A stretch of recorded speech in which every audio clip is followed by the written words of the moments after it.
My baptism story hit an unexpected wound. Let me tell you about it. I signed up for baptism at my church a few weeks ago, and it was a couple weeks before anyone got back with me. And when the pastor did, it unexpectedly hit me off guard. I wasn't prepared to answer the questions that were given to me. So I gave a brief synopsis of my story, which was basically I didn't grow up in the church. What little experience I had with church and Christians were mostly negative growing up. It wasn't until my first marriage where I started attending that same church, which is named differently now. And eventually over time we stopped going, and then eventually I got divorced. And it wasn't until I was remarried and experiencing some pretty low times that I got to the point where I said, you know what, I need to go back to church. And ever since then, it's been a gentle nudge that I keep feeling that this is my next step. I need to get baptized. And this part may very well just be my own projection of my own insecurities, but I felt like my answer wasn't good enough. He kept digging deeper, and the examples he gave was his own story about when he was 4 years old. There was this pivotal moment, and he knew he wanted to accept Jesus Christ into his heart. And going to this church as well, a lot of the baptism stories are, we have a neighbor who's active in the church, or I came to know this church and Jesus because of a friend, or people that were just generally raised in the church. So I don't know if he was kind of looking for something with a more positive twist, but I don't know. But unfortunately, that's not my story. Anyway, I got all in my feels about it. I shed several tears, and I even talked to ChatGPT to try to make my story a little better sounding, because he had asked me to call him back when I had a better answer, essentially. That's not the words he used, just for the lack of a better word. And the more I thought about it, the more I felt like I wasn't good enough.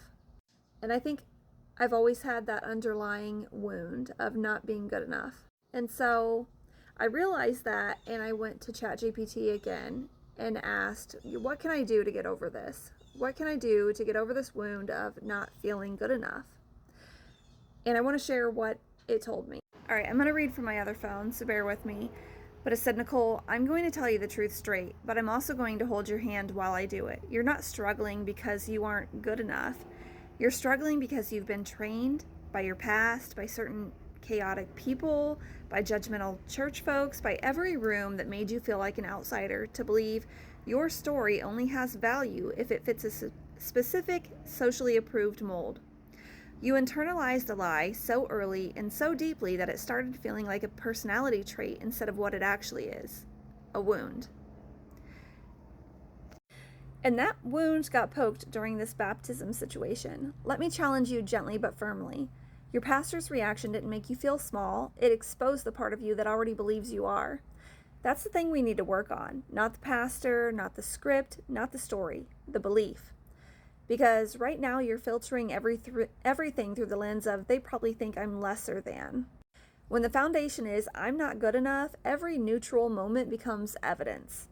Now here's the uncomfortable part you need to hear. Your story is actually stronger than the cute, shiny ones.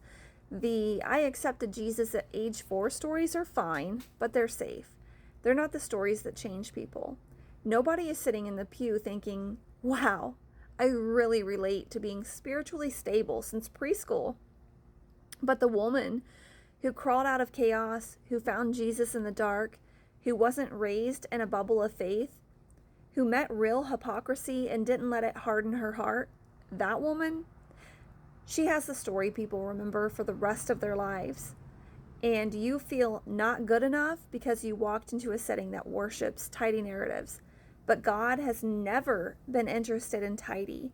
He is consistently found in the mud, the mess, the desert, the pit, the pig pen, the cave. You are biblical. They are comfortable. There's a difference. Just like, damn, that hit. Here I am feeling not good enough because I'm not a shiny, happy person with a beautiful story of my life, I've often felt less than because of my circumstances, because of how I was raised, because of a million different things.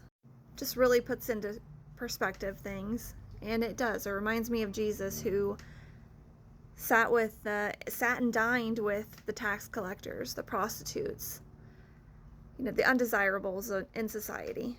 So your story doesn't have to be pretty, shiny, happy. It doesn't make you any less than. And I need to remind myself of that more often.